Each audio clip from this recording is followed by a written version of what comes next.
Hi, I'm Nicole McMillan, Canopy's Senior Vice President of People, and your guest host on today's episode of Practice Success Podcast.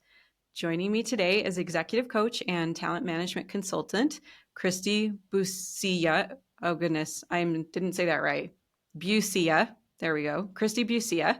And we'll be discussing how to address the accounting industry's talent shortages, making your hiring practices better, and what candidates are maybe not telling you, but you probably ought to know. Kristy, thank you so much for being here. We're happy to have you here. Thank you for having me. Happy to be here. So, you may not be aware of this, Kristy, but in the accounting profession, we're actually seeing a massive talent shortage. More people are retiring, leaving the profession altogether, and choosing other careers than are actually coming into the accounting field. And with our audience being largely accounting professionals, do you have any thoughts on dealing with a talent shortage generally, regardless of the industry?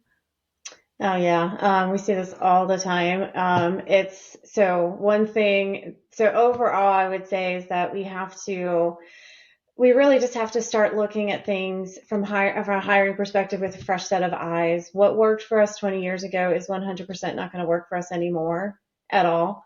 So the talent coming into the workforce is they're taught different things, they're trained different ways, they're different expectations. So that means we as organizations have to evolve in how we find them, how we attract them, how we retain them, and we have to change a little so that we can embrace them and bring them in.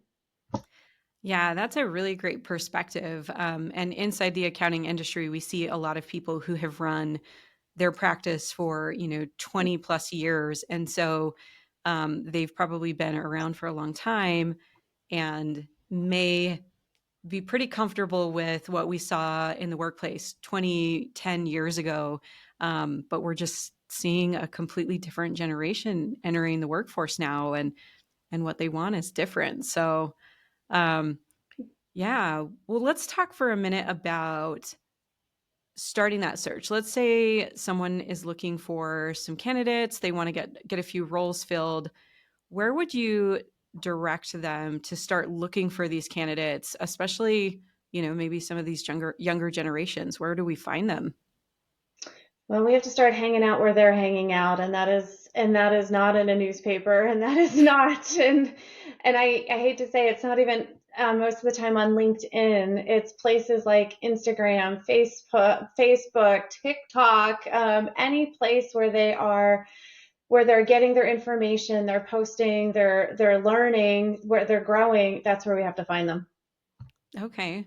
Yeah, that's really helpful. And I think even in the last 3 to 5 years, we've seen a pretty big evolution in where those professional job candidates are living. Mhm. Do you have any suggestions for when these employers are out there looking, what they can do on their side in terms of how they present themselves to maybe catch the Yeah, eye yeah, of some of yeah. these candidates and stand out a little bit? Well, the things that we have seen working really well is that it's demonstrating that your culture's different. So you can't just we can no longer just tell people we're different. You can't just say we have a fantastic culture to work. We're different. You have to really show it. So whether that is posting a video or having your employees post videos of how they love to work there, or even your client testimonials of how they enjoy working with their accountants and with the people there. That actually speaks more volumes now than ever before. So you want to try to grab them and show them, not just tell them anymore. That's great. And I feel like employers are now kind of in glass houses, right? Hmm. There's no hiding, No, what not, they are is out there, and there's not a lot of buffer between what a normal workday looks like inside of a company or a firm. And I mean, people talk about their work experiences pretty openly on forums like Glassdoor and Reddit. I don't know if you have any thoughts about that. Yeah, we actually one of our clients right now we're working with because they were looking at their Glassdoor ratings compared to their competitors and they're not looking so great. And so we're talking to them about how in the world can you get more information about the great company and the great culture and the things you're doing because I see it. Everybody else needs to see it, but it's not reflective of what's out there because that is the first place candidates are going to. They're told to go to Glassdoor, to Reddit, to reach out to people on LinkedIn and ask if they can pick their brain about what it's like to work there. They're told to go get information and they are getting it. They are definitely getting it. So give them more of the good Give them stuff. more. Yeah. Yeah. And it seems like what goes out there tends to be, a really disgruntled or Yeah. maybe grumpy person a lot of the time. Yeah. And so maybe proactively asking people who work in your company who have been there and are Yeah. happy and have great things to say to get on Glassdoor and leave a review. Could that be helpful? Absolutely, absolutely. You want to start encouraging more of with sharing the positive, not just sharing the negative. I mean, our brains are wired to focus on the negative and think about the negative. I mean, it's psychology 101. Back in the day, if we didn't actually watch our environment, we would die. Saber-toothed tiger would come get us. Our brains are not wired to look for the positive, so we need to start anchoring it on more of the good things that are happening and what the company's doing. Everything from treating their employees to social impact to community impact to everything that's happening out there. Start posting about it. That's so great. I love that. And I think it's really interesting as well.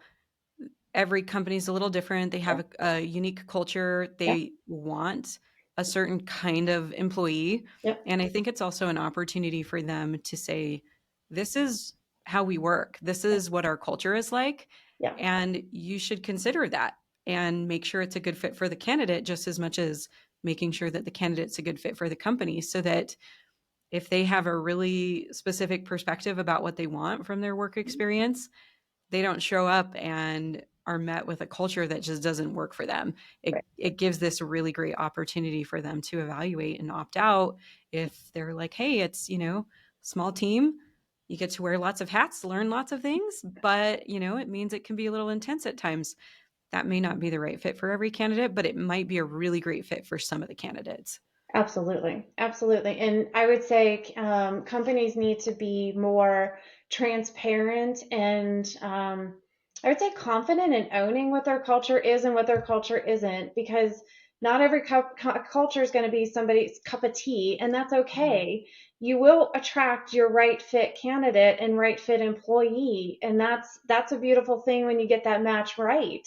But what I see a lot of and used to see a lot of is talking about what the culture is, but it is not that at all, 100%. at all. So just be real about what your expectations are, and you will find the right candidate. Yeah, I love that. Bringing in the wrong person and having to Yeah, make a change, yeah, it's very expensive. It takes a ton of time out of the organization, especially when a company's already pretty strapped for yeah. talent. And so sometimes it's better to go a little slower and get to the right person than make a quick hire that's maybe not a good fit for the work environment and have to deal with that months down the road. Absolutely, absolutely. And we all know, being on both sides of the table, that it's stressful to interview candidates and it's stressful to be interviewed. And so the more open and transparent we can all get about that on both sides of the fence, then we can short circuit some of that process and make sure that we're getting it right and not doing a dance that later we have to undo. Absolutely. Are you seeing anything in the world of kind of job descriptions that talk about that, or anything that's like positioning maybe a company website or a LinkedIn profile if the company doesn't have a big employer page for their website? What are you seeing that helps articulate what the company is and what the role will be like? We're seeing, well, progressive companies are starting to use more like day in the life of, here's what it's like to work here. Here's what your day is like. And it's either normal or not normal, or it's all of the above, or what, or seeing, that working from home or working from wherever, the remote option, but actually physically seeing what that day is so that people understand more about what are the expectations. Oh, wait, I can work remotely, or I can't work remotely. Where am I going to be? What am I going to be doing all the time? We are starting to see less of the generalities in job descriptions of, this is we're a great place to work, but they're getting very detailed in why they're a great place to work. So it's starting with the why. We're not just because we have a great office environment or flexible work hours or all the goodies that we give, or great 401k. It's all the intangibles that we're all relating to. So it's, we value the relationship with, with you and your boss. We have a great development program. We have these great career paths. We're seeing more of that embedded in the job description so that people see that they could have a future and can grow. And we're also starting to see a little bit more of, a little bit around, like, and it's very unique, but I've seen where we know that this may not be your final home, but we are happy to have you on this part of your journey. I love that. Yeah. That's great. Yeah, we don't see people stay at companies No. for 20 years No. anymore. And I would imagine that that's probably not what a candidate might be looking for either. Right. Yeah, Absolutely. maybe that's a great a place for us to pivot. I would love to hear some of your insights um, on what candidates might be thinking Yeah. and they're not telling employers, but these employers should know. Absolutely. Well, they're telling me, so I will tell you. Absolutely. Give you the inside scoop. They are wanting flexibility. So, and I'm not just talking flexibility in terms of, I want to be able to log off at a certain time and never work. They do want to work. They are very hardworking individuals, but they want flexibility, meaning that I could, if I need to go to a doctor's appointment, I'm not asking permission. I'm scheduling it as part of my work. If I want to work from the beach one day, I can do that, and it's not going to be seen as a negative thing. If it's actually, they're asking for exactly what something I have in my email signature, that my working hours are not necessarily yours. So don't feel free to respond if these are not during your working hours. That they're wanting companies to be respectful or mindful of that you may actually be more productive at a different time of day, and how can you accommodate that? And the big thing that we are really seeing, that they're really talking about, is, I really want to be myself. How the heck can I be myself in this environment? And are you really, really going to embrace me? Or are you going to put me in a box when I get there? And Okay. they really want to know that from you. And they really want to know that you've actually created that culture environment where that everybody around me is going to embrace me and support me as well. That is really interesting to hear. I would imagine that we're seeing this theme a little more strongly with some of our younger generations, specifically that Gen Zs, those who are Yeah. graduating from college and entering the workforce. Hmm. They want that flexibility. They want to be able to show up and be who they are, Yeah. and be able to be accepted and feel that inclusion in the work environment. Yeah, absolutely. Well, and it comes from, Nicole, it comes from, if you look at the way that we grew up and what was around us in our environment, it's totally different. They grew up in social media. They grew up with embracing people for who they are, for understanding that you're beautiful the way you're created, and just be you, right? Just be you. And so they're expecting it because that's all that they know, or what they've been. I mean, I was even chatting with a colleague the other day that, the way that they're learning is different. So they learn. I had a great chance to work with our local elementary school. I grew up individual seats, raise your hand. They grow up in literally in kindergarten, sitting at table teams, working in table groups, working in teams. So the way that they think is totally different than the way we think because of what the environment we grew up in. So everything's on display for them because they're used to it. So how do we help them show up authentically in that work environment and embrace that? And how do we change so that we can also start to show up a little bit more authentically ourselves? I love that. That's so great. So when we have these candidates and they're coming Yeah. into our company and we're onboarding them, Yep. um, is there anything that we can do as an employer to help them understand the expectations and for us to understand what they need to be uniquely them? Absolutely. And this one's it's gonna sound very cliche, and it's an old school concept. It's communication, communication, communication, right? So onboarding is and making it a two-way street on that communication channel. So being very clear on what the expectations are, but truly asking for that feedback in return of tell me a little bit about you, your style, how do you thrive? What environments do you thrive in? What help do you need? How do you prefer to be communicated with? So in with our team, we actually do a couple different assessments so that we can understand how we're all wired. We share them across the board so that we understand how best to communicate with each other, and then we can create strategies for how we put things in place so that we're all successful. I really strongly recommend doing that.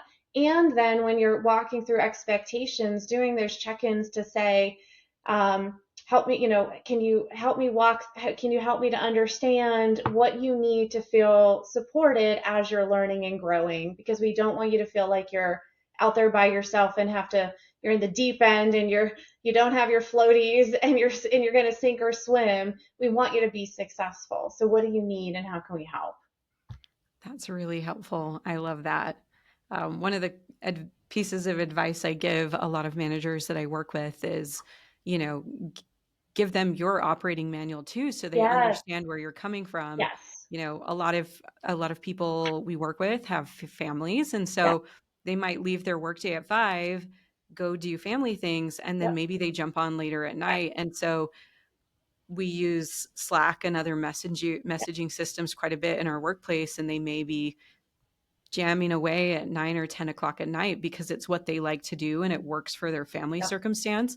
But being able to tell new hires, hey, sometimes I get on at night in the Exactly. evening and Exactly. I'm dropping messages. I never expect you to respond. If it's urgent, I will text you. Yep. So just know there's no pressure, even if it's after hours. This is just who I am and how I like to work. And I kind of get a cool burst of energy really late in the evening. Yep. Or whatever it is actually for that person, just kind of sharing with them like, this is how I work, but I Mhm. don't have any expectation attached to it, can be really, really helpful. And it avoids some like friction Yep. and frustration where people feel like maybe they're being asked to grind nonstop, Yeah. where we're so connected as a company anymore. Yeah. No, Yeah. I'm glad that you're sharing that with managers, because and that's the trend that we're seeing is that the generations coming into the workforce are looking at us at leaders and saying, if I have to be that or do that or duplicate what you're doing, no, I'm going to opt out. That is not my path. But if we can start communicating that, no, actually, it's because of my style and my preferences. It's my choice, and I 100% respect your choice and you do not need to work at 9, 10, 11. It's just when my brain is at its highest productivity level, or 5, 6 in the morning, it's at its highest productivity level, right? Absolutely. Yeah. Do you have any other thoughts about what candidates might be thinking that they're not sharing with companies? Yes, they do. They are usually so nowadays we are. It's no longer I hold one job and I only have one job. So candidates typically you may they well they may already have a job and are looking for the second job to continue to supplement all of that. And so just understanding and knowing that this could be another gig that is happening at the same time, and so that's another mind shift that we all have to make, that as long as the work is getting done, the work is getting done.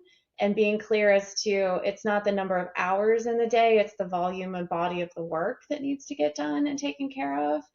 And then they are also they're interviewing with many places, and they're pitting you against the company next to you. So you really have to double down and put your best foot forward.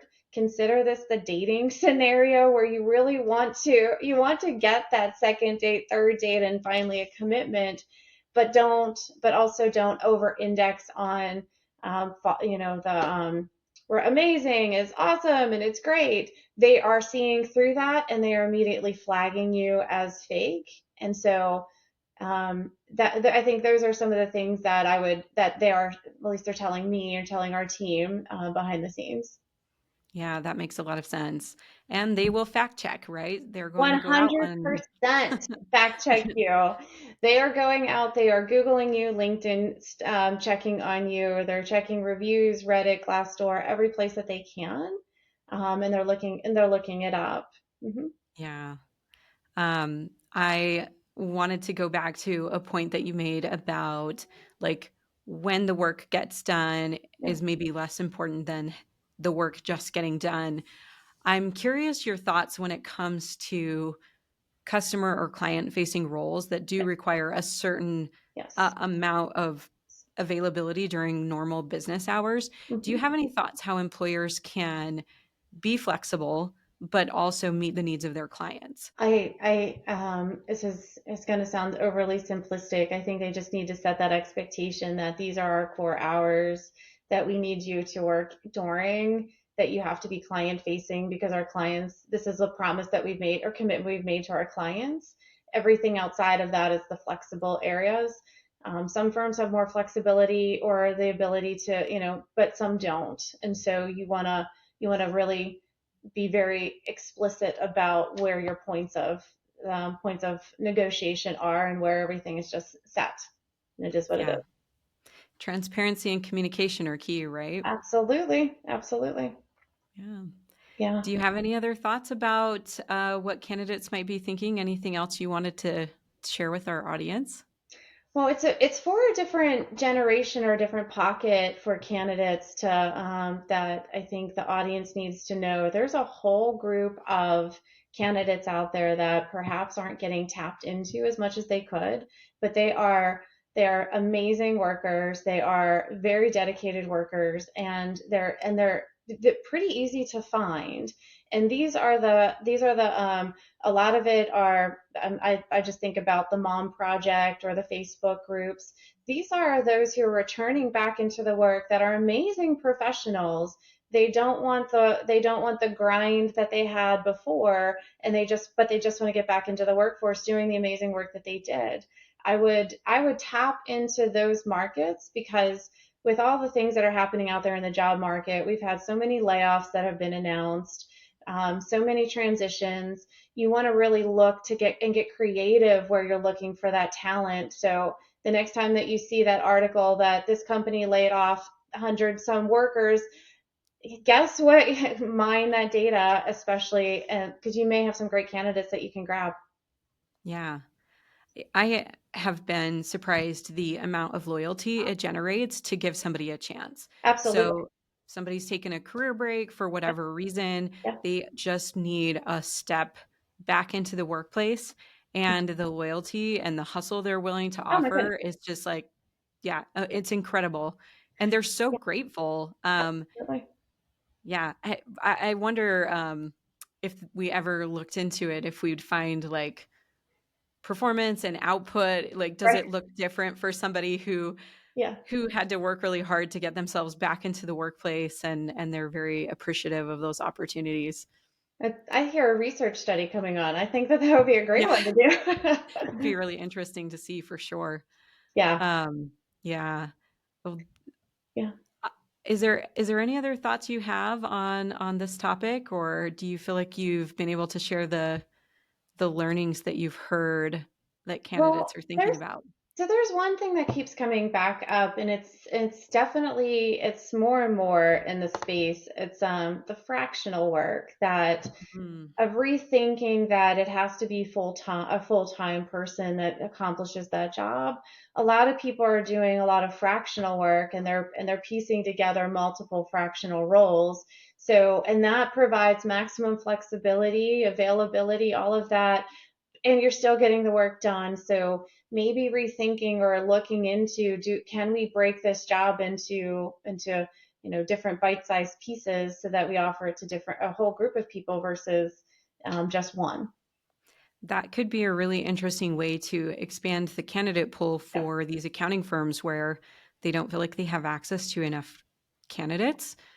They can widen that candidate pool by having an opportunity for someone who isn't maybe ready for a 40 or 50 hour a week role, but would love 20 to 30 hours. Um, Absolutely. and there's some cost savings as well with not having to have all of the ancillary benefits that come with a full-time employer or an employee. And it Mm-hmm. could be interesting and cost effective as well. And if you think about it, even out, so my accountant, she's fractional. She doesn't do this just for us. She does more than just this. She does fractional, CFO stuff. She does fractional. Her firm does fractional tax stuff. Like there's all kinds of things that she does, and it's fractional. Yeah. And so how do you? And her so same with her team. Her team is not full time. Yeah. And kind of going back to like the scheduling, i- if you're working, let's say, 20 to 30 hours, you work with those clients you're working with Yeah. in the hours that make sense in a normal work schedule. And then it gives them flexibility for, other things they've got going on in their life. And it gives them that flexibility this generation's looking for as well. Absolutely, absolutely. And it also, with since we are so virtual nowadays, it allows you to broaden your client base. So you don't have to be in the same city, the same state, the same time zone as your clients. So it does give you more flexibility from that perspective. Yeah, that's really helpful. Yeah. Um, I think that this has been such a great discussion. There have been some really great little nuggets there that hopefully our listeners can take from making sure they are showing up where the candidates are Yes, when exactly.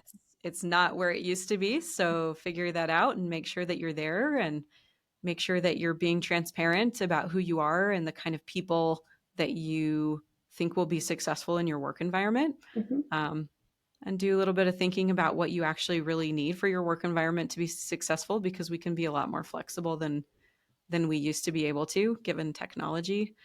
Um, and I know you talked a little bit about um, flexibility, fractional work.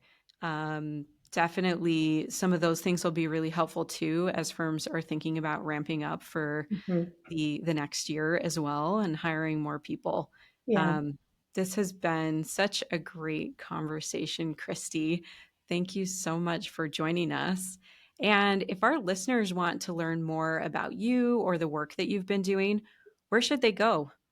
They should just check us out at nextconversationconsulting.com or look me up on LinkedIn, Kristy Busija on LinkedIn. I think I'm the only one out there. So Okay, perfect. Fantastic. Thank you so much for tuning in. And that's all we have for you today. thank you for having me.